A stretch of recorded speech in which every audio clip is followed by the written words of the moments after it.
Well, Jim, speaking of keeps, a lot of wrestlers have been hoping that they keeps their job in WWE because WWE just seems to be slashing the roster left and right. Anyone who lose their job today?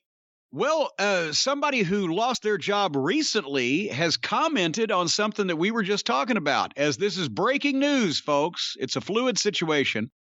Former WWE superstar Frankie Monet, known to the world of wrestling as Taya Valkyrie, once again now, I guess, since she's been let go, has commented publicly that she believes that the WWE will be sold within the next 5 years. And this comment was on...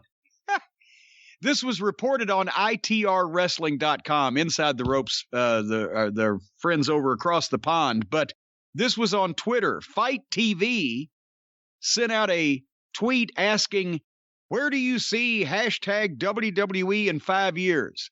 And Taya Valkyrie responded, "Sold." And apparently, and we mentioned this, I was excited to see a lady wrestler signed for once because she's got the look, she's got the experience, and she got the oomph and the whole 9 yards, right? Wanted to see what she was going to do. In NXT, I said, okay, I'll take Frankie Monet. That's an okay name. And they started to build shit around her. She had stooges. She was carrying a little puppy dog like the Paris Hilton California blonde thing. But then all of a sudden, shit didn't go anywhere. Wasn't she just about to be brought up to the main roster and then got fired like some of the others? But regardless. Maybe. I don't remember. Regardless, whatever the fuck, Frankie Monet was part of the WWE between April 2021, so this past April, until she received her release on November 4th. So that's April, May, June, July, August, September, October, 7 months. She only wrestled 6 times.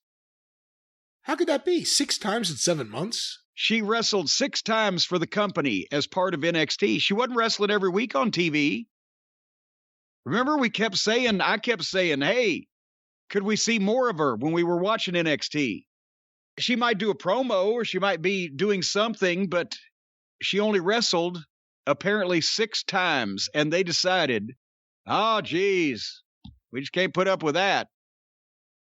How do you even know if anybody's any good when they only wrestle 6 times?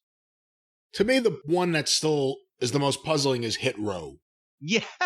Like, unless there was an outside the ring issue we don't know about, unless it was they refused to get vaccinated and that was it, Vince wasn't going to give them any leeway. Well, we don't know that it's any of that. Actually, there are reports out there that our friend AJ from the Treasures program was not doing the whole group any favors with the way he was coming off. And that he was getting some heat backstage. And,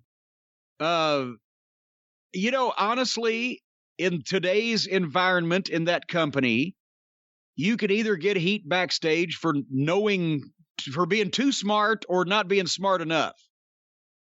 I think I probably know which side I would level AJ on, since he'd just been in the business for fucking 12 months. They already put him on an A&E television program and have rushed him through training and up to the main roster. Yeah, the only person he's beaten so far is John Pantozzi for those boots. But he was the guy. He was the guy with the size. He was the guy that they were doing outside things with. And if he's coming off like a fucking, and sometimes we've talked about it on the program. They bring these guys in, they cater to them, they put them in this fine training facility instead of the old warehouse we used to have in Jeffersonville.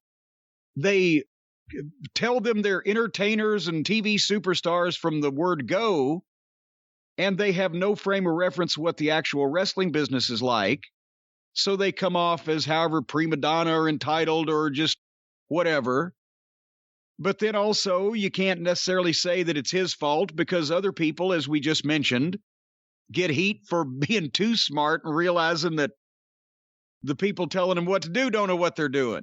So who knows which one it was. But once they fired the girl, and then apparently the other 2 were only good for being part of the group. If they weren't sold on old AJ, then there it went. But they spent so much time. Yeah, I mean, they gave them so much time on TV.